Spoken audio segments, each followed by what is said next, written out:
هلو يا بنات، وحشتوني جدا وانا عارفه ان انا غبت عنكم كتير، بس النهارده واخداكم معايا كيومي كميك اب ارتست يا جماعه. وكمان الشغل مش في الاستوديو، لا كمان بره الاستوديو. فانا هاخدكم معايا كده رحله بسيطه. طبعا كان نفسي انزل لكم كل التفاصيل. انا الفيديو تقريبا لو كان نزل كان هينزل مثلا حوالي 10 دقايق، فممكن انزله لكم على اليوتيوب مثلا. فهنا انا بجهز حاجتي وبحب اعقم الحاجه كويس جدا قبل ما ادخلها الشنطه، وبعقم طبعا الشنطه والكرسي وكل الحاجات دي قبل ما اخدها. وكمان باخد معايا طبعا الكحول. والشغل النهارده كان مع 3 بنات امارات انا بعشقهم، ومش اول مره نتعامل مع بعض.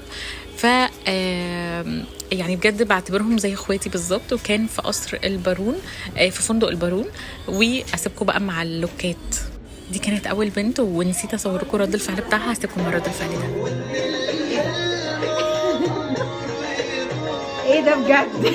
دي كل مرة احسن من اللي قبلها. ايه ده؟ لا هاتي. هنا البنوتة القمر دي طلبت روج احمر ولوك مسحوق كده، واسيبكم مع الفاينل ده.